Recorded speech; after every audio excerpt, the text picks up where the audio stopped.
আসলে ঘটনা খুবই দুঃখজনক।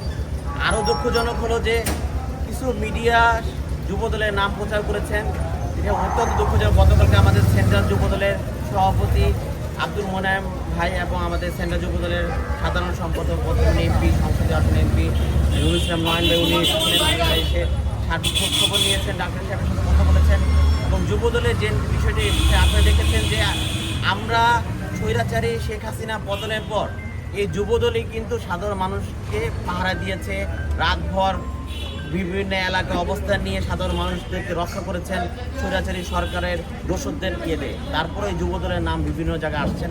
আমি ঢাকা মহানগর উত্তর যুবদলের সদস্য সচিব, আমার এরিয়া যেহেতু আমি ডাক্তার সাহেবের সাথে আসছি দেখা করার জন্য, ওনাকে পেলাম না, উনি হয়তো গতকালকে ওটিতে ছিলেন এবং 3টা বাজে আসবেন। আমি ওনার কাছে আবার আসবো এবং খুবই দুঃখজনক ওনার কাছ থেকে শুনতে পেলাম গতকালকে মিডিয়ায় উনি কম খরচ নেয়, একেবারে মানবিক বিষয়গুলি উনি দেখেন এবং তার যে কর্মচারী বৃন্দদের যে চাল ডাল এই যে প্রতি মাসে খরচগুলো উনি কম খরচে অন্য জায়গা থেকে কিনে নিয়ে এসে এতদিন চালিয়েছেন।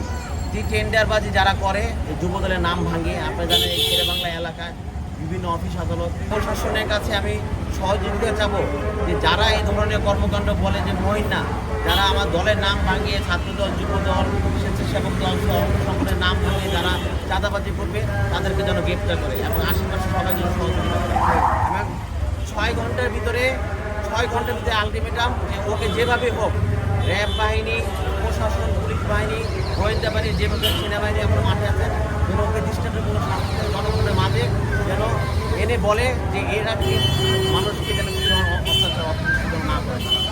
আপনারা জানেন যে জাতীয়তাবাদী দলের মধ্যে যুবদল সবচেয়ে বেশি আন্দোলন সংগ্রামে ছিলেন, যার কারণে এই যুবদলের নাম পরিচয় দিয়ে শুধু এই শেরেবাংলা এখানে নয় বিভিন্ন জায়গায় কিন্তু বিভিন্ন ধরনের কর্মকাণ্ড চালিয়েছেন। গত পরশুদিন আইন শৃঙ্খলা রক্ষাকারী বাহিনী হাসান থেকে কিছু প্রতারক চক্রকে ধরেছেন যারা যুবদলের নাম ভাঙিয়ে ঢাকা শহরে বিভিন্ন জায়গায় চাঁদাবাজি করতেন। তারা কিন্তু সময় টিভিতে প্রচার করেছেন, বিভিন্ন জায়গায় কিন্তু মিডিয়াগুলিতে আসছেন। যুবদলের নাম ভাঙিয়ে তারা বিভিন্ন ধরনের কর্মকাণ্ড মানুষদেরকে প্রতারণা কাজে লিপ্ত ছিলেন তারা। আপনার এই ওয়ার্ডে যিনি নেতা তারা আসলে বিষয়টি দেখলেন না, তো একদিন দুদিন ধরে চলছিল, দিন ধরে চলছিল যে এখানে সাপ্লাইয়ের বদলতে যে চাঁদাবাজি বা যেটা করেছে, তো ওয়ার্ড নেতারা কি সব বিষয়ে আসলে সচেতন না? দেখেন, যখন একটা ঘটনা ঘটে তখনই কিন্তু আমরা জানি এই যে হাসপাতালের বিষয়ে সে কিন্তু টেন্ডারবাজি অনেক আগে থেকে করতেছে, এটা কিন্তু আমাদের নলেজে নাই।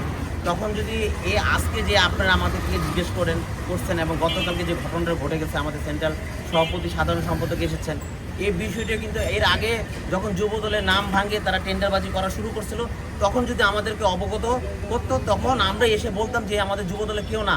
একটা ঘটনা ঘটার পর যদি দলের নাম মিডিয়াতে আসে, সাংবাদিক প্রিন্ট মিডিয়া, ইলেকট্রিক মিডিয়া আসে, সেটা দুঃখজনক। ঘটনা ঘটার আগে যদি আমাদেরকে অবগত করে যে দলের নাম ভাঙিয়ে এখানে চাঁদাবাজি করতে আসছে, সে এখন পর্যন্ত চাঁদা দেয় নাই, হ্যাঁ চাঁদা চাচ্ছে, এই ধরনের কিছু যদি আমাদেরকে অবগত করতো তাহলে আমরা আগের থেকে ব্যবস্থা নিতাম। একটা ঘটনা ঘটার পর তখন বলে যে সে যুবদল করে বা কোনো অঙ্গ সংগঠনে সে দলের সাথে লিপ্ত, তখন আমরা জানি তখন তো কিছু করা থাকে না।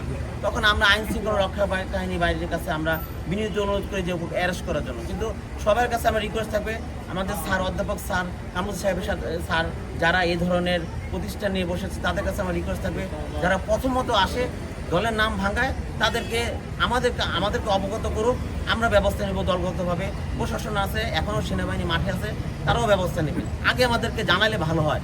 ঘটনা ঘটার পর যদি আমরা জানি তখন তো একটা ক্ষতি হয়ে যায়। দেখেন, উনি একটা মানবিক ডাক্তার, ওনার প্রতি সিম্পতি সকলের মানুষ, বাংলাদেশ মানুষ সকলের আছে। উনি মানবিক কাজ করে থাকেন।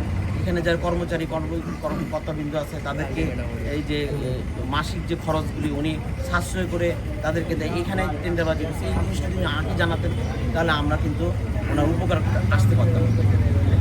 ঠিক আছে।